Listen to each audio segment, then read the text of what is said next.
पुट्टापर्थी के सत साईं बाबा क्या कहा, I can not say about Baba Jai Gurudev, मैं बाबा जय गुरुदेव के बारे में कुछ नहीं कह सकता।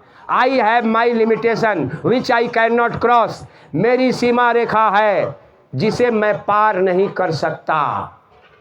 बाबा जय गुरुदेव हैज़ नो एनी लिमिटेशन, बाबा जय गुरुदेव की कोई सीमा रेखा नहीं है। He is all mighty all powerful, वह सर्वशक्तिशाली और सर्वशक्तिमान पुरुष है। क्या बोल रहे हैं, he is almighty all powerful and he can do anything which he wish, और वह जो चाहेंगे वही करेंगे।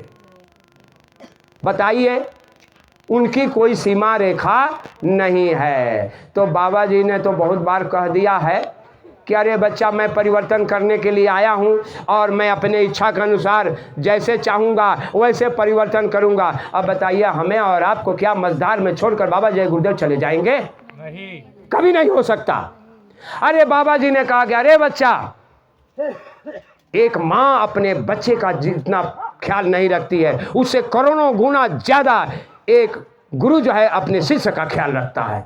मामूली बात है, लेकिन हम लोग प्रेमियों अनभिज्ञ हैं, नहीं जानते हैं, काल और माया के जो है चक्कर में पड़े हुए हैं।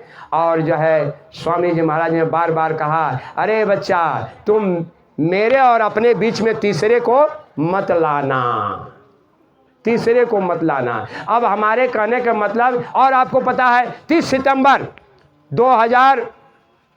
2002 की 3 इसी तरह से 30 सितंबर मथुरा से ये 11वां काफिला निकला हुआ था और 31 अक्टूबर बनारस में जो है जगरदेवपुर में उसका समापन हुआ। और उस काफिला में हर पड़ाव पर स्वामी जी महाराज ने कहा, क्या कहा याद है?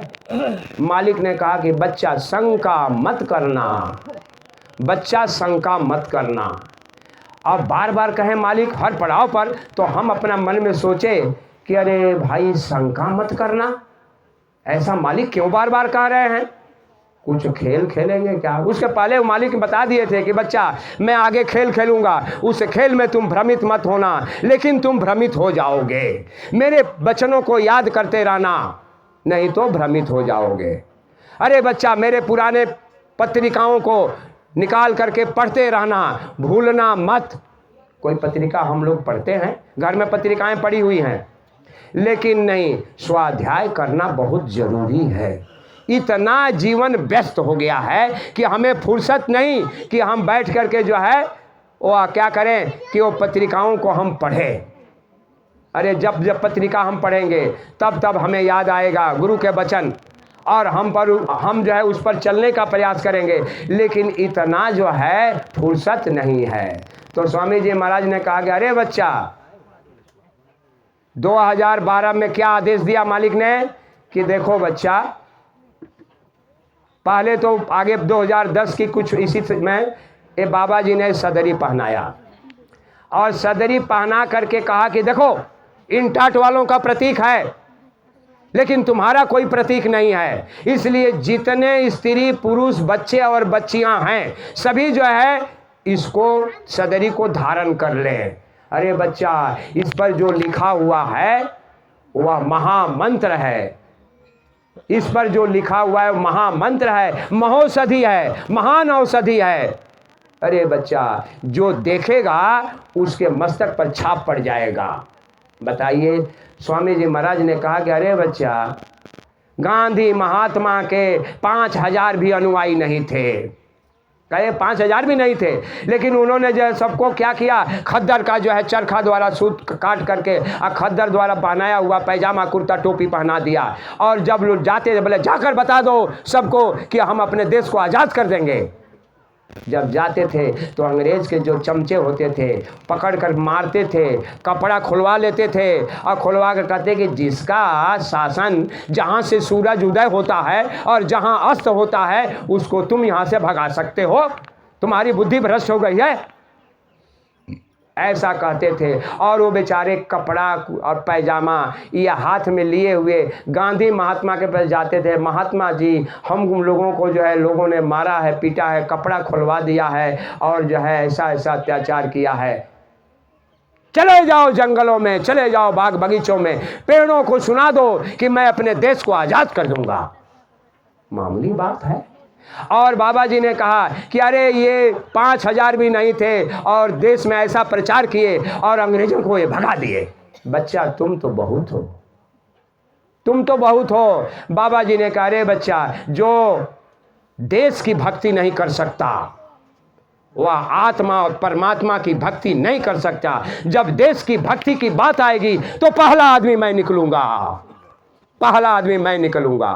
आप बताइए, सोचने और समझने की बात है। जब देश की भक्ति नहीं करेंगे, इसी तरह हम लोग पढ़े थे आबू बिन आदम की एक कविता इंग्लिश में, उसमें वो देख रहा है, रात में सोया है तो सोया तो देख रहा है कि एक देवदूत जो है उसके कमरे में आया और उजाला हो गया। वो कुछ किताब है, उस पर जो है चांदी जैसा चमकते हुए एक किताब पर, कॉपी पर, डायरी पर, और वह जो है सोने जैसे कलम से वो लिख रहा है। बोले अरे भाई आप कौन हो? बोले मैं देवदूत हूँ। बोले क्या लिख रहे हो? बोले हम जो है ईश्वर के भक्तों का नाम लिख रहे हैं। ईश्वर का भक्त कौन है? तो जो ईश्वर को याद करता है उसका मैं नाम लिख रहा हूँ। बोले भाई मैं ईश्वर को तो याद नहीं करता हूँ, लेकिन इंसान से हमें बेहद प्यार है, इंसान से हमें बेहद प्यार है, उसके हर मुसीबत में मैं हाजिर रहता हूँ। बोले नहीं नहीं नहीं, जब ईश्वर की पूजा नहीं करते हो तो आपका नाम कैसे लिखा जाएगा? तो चला गया। फिर जो है दूसरी रात को आया और आकर के जो है बता रहा है देवदूत कि अरे भाई आपका नाम तो पहले है, 1 नंबर में है, क्योंकि खुदा ईश्वर ने कहा कि वह हमारे बनाए हुए जीव मनुष्य से प्रेम करता है, वह हमसे प्रेम करता है।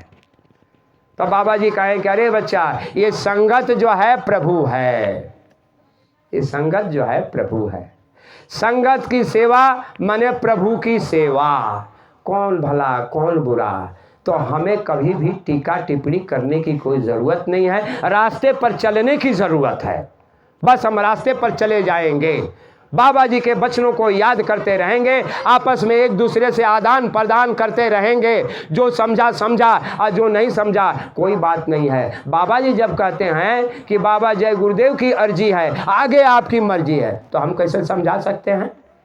बाबा जी की बातों को जब बाबा जी लोगों को नहीं समझा पाए और ना हम समझ पाए तो हम कौन होते हैं समझाने वाले? इसलिए हमें तो बस समय अधिक है नहीं और रास्ते पर चलना है। किसके अंदर क्या है क्या नहीं, ऐसा बुराई देखने की कोई ज़रूरत है नहीं, लेकिन सावधान रहना है, बुराई से सावधान रहना है। समझ गए कि नहीं? क्योंकि अब सभी को आप वही समझ लीजिएगा। तो बाबा जी ने क्या कहा, उपाय बताया है। बाबा जी ने क्या बताया?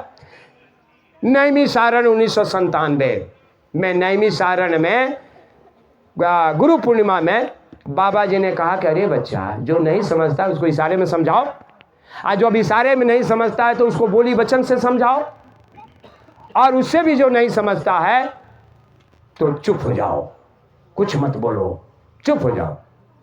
तब चुप हो जाओगे तो सोचने लगेगा अरे चुप क्यों है भाई, चुप क्यों है, तो उसके अंदर घबराहट होगी, घबराहट होगी। तो बाबा जी ने कहा कि जो न समझे सैन में ताको कहिए बैन, आ सैन बैन समझे नहीं ताको कुछ न कहें, डूबत है तो डूबन दे धक्के तो 4। मतलब क्या, इशारे में समझाइए, नहीं समझा बोली वचन मालिक के वचनों को सुनाकर समझाइए, नहीं समझा चुप हो जाइए, जरूरत है नहीं। अरे वो डूबता है तो बाबा जी ने कहा जानते हो धक्का देने का मतलब क्या हुआ? धक्का देने का मतलब चुप हो जाओ, धक्का देने का मतलब लेकर इसी तरह धक्का मत दे दो कहीं। हाँ, अरे धक्का देने का मतलब चुप हो जाओ, कुछ मत बोलो, वो हुआ धक्का देना। तो बताइए मालिक हमें कितना जो है पहले से ही बता दिए कि धक्का दे दो मैंने चुप हो जाओ, ना भला कहो ना बुरा कहो, कुछ नहीं। क्योंकि बच्चा तुम जानते नहीं हो कौन जीव कैसा है, किस तरह का है, तुम्हें कुछ पता होता है नहीं। तो बाबा जी ने हमें जगह जगह पर हमें ऐसे समझाया है, लेकिन क्या है, मन हमेशा जो है लूटने के लिए तैयार रहता है। काल हमेशा अपना दांव पेच खेलता रहता है। तो बाबा जी ने बताया क्या कि बच्चा काल लगाई ऐसी लीके, अरे सबको मन को